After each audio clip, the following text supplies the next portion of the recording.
मुंबईप्रमाणेच ठाण्यातही पुढील 5 वर्षात कोकण भवन उभारण्यात यावं अशी मागणी करत यासाठी आपण स्वतः आयुक्तांशी चर्चा करू असं प्रतिपादन मत्स्योद्योग आणि बंदरे विकास मंत्री नितेश राणे यांनी केले.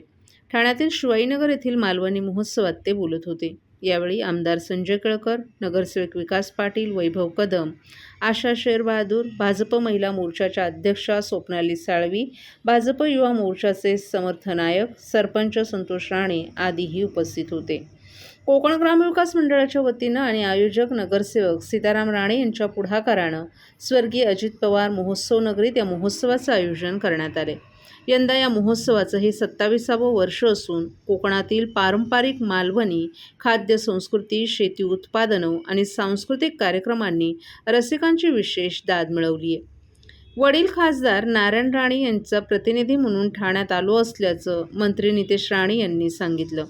कोकणातील माणूस रोजगारासाठी शहरात आला असला तरी त्याची नाळ गावाशी जोडलेली आहे. मुंबईच्या महापौर ऋतू तावडे यांना मुंबईत कोकण भवन उभारण्यात यावं या संदर्भात पत्र दिले. त्याच धर्तीवर ठाण्यातही कोकण भवन व्हावं. आमदार संजय केळकर यांनी आयुक्तांची भेट घ्यावी. सीताराम राणे यांनीही पाठपुरावा करावा. आपण स्वतःही आयुक्तांशी बोलू असं स्पष्ट करून राणे यांनी कोकणातील आंबा, काजू आदी शेती उत्पादनांना शहरात बाजारपेठ उपलब्ध व्हावी यासाठी सर्वांनी आग्रही राहण्याचं आवाहन केलं. मुंबईपासून तळकोकणापर्यंत चिपळूण वगळता सर्वच लोकप्रतिनिधी महायुतीचे आहेत. कोकण हा भाजपचा बालेकिल्ला आहे. कोकणी माणसाच्या स्वप्नपूर्तीसाठी आम्ही कटिबद्ध आहोत असंही त्यांनी सांगितलं. प्रारंभी प्रास्ताविकात नगरसेवक सीताराम राणे यांनी खासदार नारायण राणे यांच्या महोत्सव भेटीच्या आठवणी जागवत महोत्सवाच्या वाटचालीचा आढावा घेतला. यावेळी कोकणातील शेतकऱ्यांनी उत्पादित केलेल्या वस्तू आणि पारंपरिक मालवणी खाद्यपदार्थांची परडी देऊन मंत्री महोदयांचा सत्कार करण्यात आला.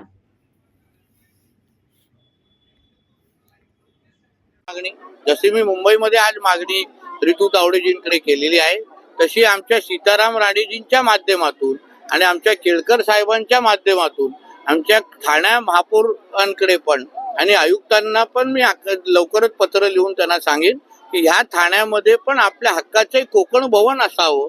कोकणातले लोक मोठ्या प्रमाणामध्ये ठाण्यामध्ये पण राहतात आणि म्हणून त्यांच्यासाठी एक हक्काची वास्तू असावी अशी मागणी करणारं पत्र लवकरच लिहीन. सर